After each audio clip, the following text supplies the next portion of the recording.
타입 지정자에 대해 이야기해 보겠습니다. 타입 지정자는 객체가 차지하는 메모리 크기를 설정하는 역할을 합니다.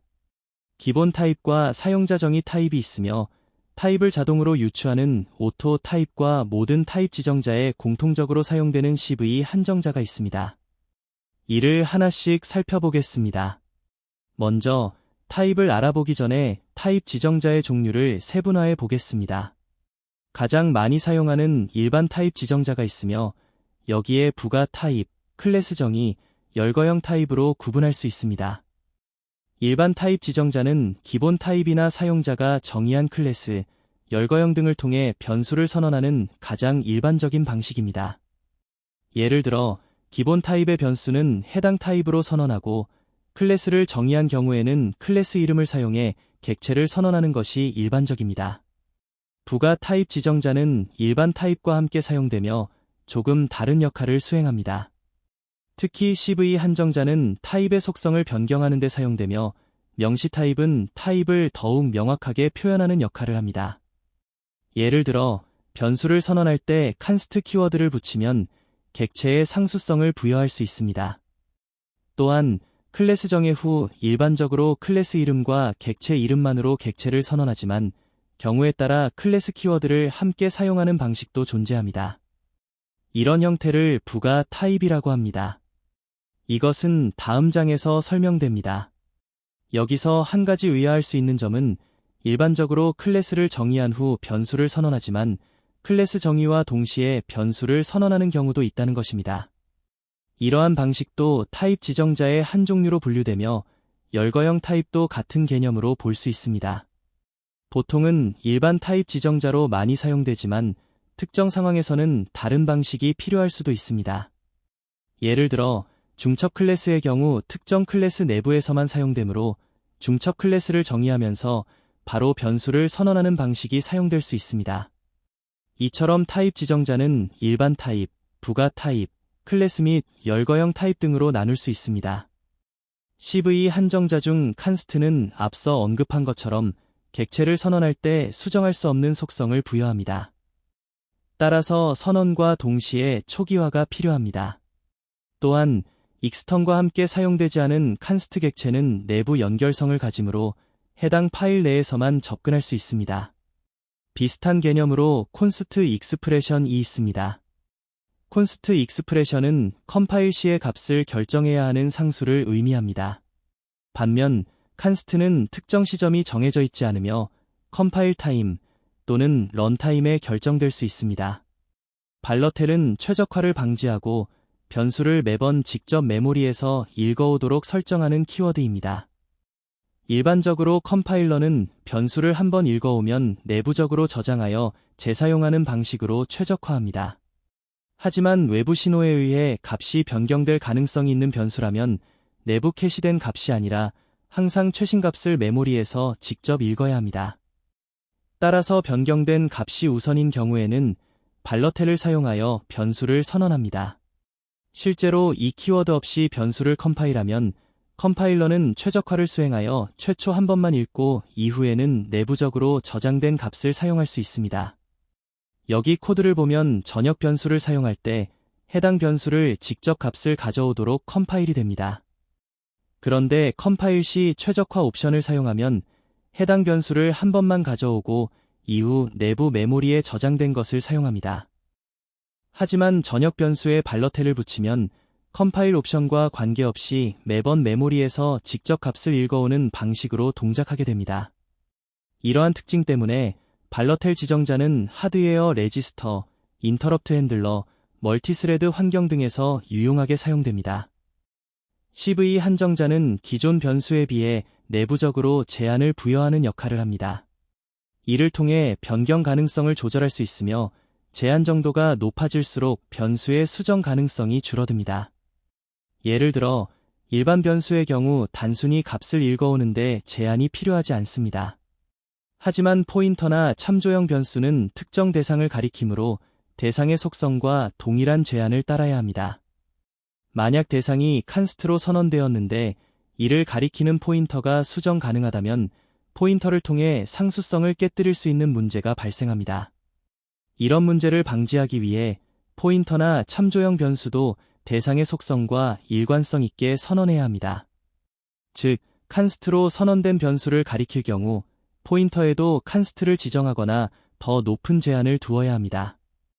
디클 타입 지정자는 변수나 멤버 등의 피연산자를 받아 해당 수식의 타입을 추론하는 역할을 합니다. 수식에 괄호를 한 번 더 추가하면 엘베류 참조형이 됩니다. 일반적으로 엘베류 참조형은 변수 선언 시 변수명 앞에 AND 기호를 사용해 표현하지만 괄호를 추가하는 방식으로도 같은 효과를 얻을 수 있습니다. 예를 들어 x1이 int 타입이라면 x1이 수식이 되면 해당 변수는 int 타입을 가집니다. 하지만 수식에 괄호를 한 번 더 감싸면 int 참조형으로 해석됩니다. 칸스트가 포함된 경우에도 그대로 타입이 유지됩니다. 또한 클래스 멤버 변수에도 같은 규칙이 적용됩니다. 클래스 A에 멤버 변수 M이 있을 때 해당 멤버 변수가 수식이 되면 int 타입을 반환합니다. 괄호를 추가하면 참조형이 되어 참조형 변수처럼 선언과 동시에 초기화가 필요합니다. 디클 타입 지정자는 단순히 선언할 때 사용하는 것보다 주로 수식의 타입을 비교하거나 수식에 맞게 캐스팅할 때 많이 사용됩니다. 예를 들어 클래스 타입을 변환할 때 직접 변환 규칙을 확인하고 처리할 수 있지만 디클 타입 지정자를 활용하면 코드를 자동화하여 어떤 타입이든 동일한 방식으로 처리할 수 있습니다. 이러한 방식에서 디클 타입 지정자는 타입을 간접적으로 지정하는 유용한 도구입니다. 또한 함수에서 오토를 사용할 때 후행 반환 타입을 명시하는데 디클 타입 지정자가 자주 사용됩니다. 이 경우 디클 타입 지정자는 반환 타입을 자동으로 추론하는 역할을 하여 코드의 유연성과 가독성을 높여줍니다. 오토 타입 지정자는 변수 선언 시 초기화를 통해 타입을 유추하는 방식입니다. 따라서 변수 선언과 동시에 반드시 초기화가 필요합니다. 또한 함수의 반환 타입에도 오토를 사용할 수 있으며 반환 타입의 수식이 반환 타입으로 해석되고 이 경우 반환 값이 없으면 보이드 타입으로 설정됩니다. 배열 형태를 사용할 때도 오토를 적용할 수 있는데 이때 기존에 우리가 아는 배열과는 다르게 해당 타입은 클래스 타입으로 처리됩니다. 예를 들어 두 개의 변수를 선언했을 때 두 변수가 모두 정수 타입이면 당연히 int 타입이 유추됩니다. 그러나 하나는 1이고 다른 하나는 0.1이면 타입이 달라 유추할 수 없기 때문에 오류가 발생합니다. 여기 두 값이 모두 더블 타입이면 더블 타입이 유추됩니다. 오토는 클래스 선언 시에도 자주 사용됩니다. 예를 들어 클래스 타입을 선언하고 오토를 사용하면 해당 클래스의 포인터 타입으로 유추됩니다. 함수를 선언할 때도 오토는 유용합니다. 오토를 사용하여 후행 반환 타입을 설정할 수 있는데 10+14 이후에는 후행 반환 타입 없이도 함수 반환 타입을 유추할 수 있기 때문에 후행 반환 타입을 생략할 수 있습니다. 또한 배열 형태를 선언할 때 오토를 사용하면 배열 타입을 유추하려는 의도가 있을 수 있지만 실제로 오토로 배열을 선언할 수는 없습니다. 대신 오토를 사용하면 배열의 형태가 아닌 클래스 타입을 가진 특수한 형태로 처리됩니다. 여기서 x라는 변수를 선언한 예시를 보면 보통 변수를 선언할 때는 이렇게 선언합니다.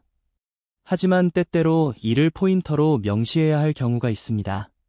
이때는 반드시 포인터 타입이어야 하며 이 변수는 이중 포인터가 아닙니다. 포인터 타입으로 명시했다면 정수 타입과 같은 다른 타입을 넣으면 에러가 발생합니다. 일반적으로는 오토와 같은 방식으로 명시 없이 사용되는 경우가 많습니다. 참조형도 마찬가지로 명시적으로 참조형을 나타내어 사용할 수 있습니다. 10+14 버전부터는 디클 타입과 오토를 함께 사용하여 타입을 유추하는 방식이 많이 사용됩니다. 이 경우 초기화 시기 디클 타입 지정자의 피연산자가 되어 타입을 결정합니다. 예를 들어 x라는 변수를 선언하고 오토를 사용해 x1을 선언하면 x가 int 타입이므로 x1도 int 타입을 가지게 됩니다. 마찬가지로 변수 x2를 선언할 때 x가 초기화식이 되어 x가 int이므로 x2 역시 int 타입을 가집니다. 디클 타입 지정자는 선언된 변수의 타입을 그대로 가져오기 때문에 x를 피연산자로 넣으면 x가 인트이므로 유추되는 타입도 인트입니다. 디클 타입에 괄호를 추가하면 이전에 설명한 것처럼 참조형으로 변환됩니다. 여기 초기화식의 괄호를 사용하면 x3는 인트 참조형 타입이 됩니다. 또한 함수 반환값이 초기화식일 때 오토를 사용하면 일반적으로는 타입이 자동으로 추론되어 인트와 같은 기본 타입이 결정됩니다. 그러나 디클 타입과 오토를 사용하면 반환 타입이 더 명확하게 추론됩니다. 예를 들어 알베류 참조형을 반환하는 함수에서 디클 오토를 사용하면 알베류 참조형으로 타입이 결정됩니다. 이는 알베류 참조와 관련된 타입 추론에 유용합니다. 이러한 타입 지정자는 주로 템플릿 형태로 사용되어 다양한 타입을 하나의 코드로 처리할 수 있도록 일반화하는 데 활용됩니다. 템플릿을 통해 타입을 추상화하고 다양한 입력에 대해 일관된 방식으로 처리할 수 있게 해줍니다. 클래스 객체를 선언할 때 타입 이름 앞에 클래스 키워드를 함께 사용하는 경우에 명시 타입 지정이라고 합니다. 보통 클래스 키워드를 생략하고 선언하는 일반 타입 지정의 형식으로 이용되는데 클래스 키워드를 같이 사용하는 경우는 드뭅니다. 그런데 상황에 따라 특정 클래스, 구조체, 공용체, 열거형 등을 명시적으로 지정하는 경우도 있습니다. 예를 들어 my라는 클래스를 선언한 후 my라는 변수를 선언하는 것이 가능합니다. 이때 my라는 클래스 이름과 변수 이름이 동일해 보일 수 있지만 이는 충돌하지 않습니다. 그 이유는 컴파일러가 변수 이름을 우선시하기 때문입니다. 즉, my가 클래스 타입으로 선언되었고 그 이후에 변수 my를 선언하더라도 이는 별개로 처리되므로 문제가 발생하지 않습니다. 클래스 이름은 가려지고 변수 이름이 우선시되어 처리되므로 이름 충돌이 발생하지 않습니다. 만약 클래스 없이 변수만 선언하려고 하면 우리가 알고 있는 클래스 객체 선언이 아니라 단순히 타입을 기반으로 변수를 선언하려는 형태가 되어 오류가 발생하게 됩니다. 따라서 이 경우 반드시 클래스와 같은 키워드를 명시해야만 정상적으로 동작합니다. 이와 같은 상황보다는 명시 타입 지정자는 주로 클래스와 다른 클래스 간의 친구 관계를 설정할 때 사용됩니다. 예를 들어 프렌드 지정자를 사용하여 클래스가 다른 클래스의 내부를 접근할 수 있도록 하는 경우입니다. 이런 상황에서는 클래스 키워드와 함께 프렌드 지정자를 사용하여 문제없이 동작할 수 있게 됩니다. 또한 전방 선언을 하는 경우에도 명시적 타입 지정자가 사용됩니다. 이상으로 마치겠습니다.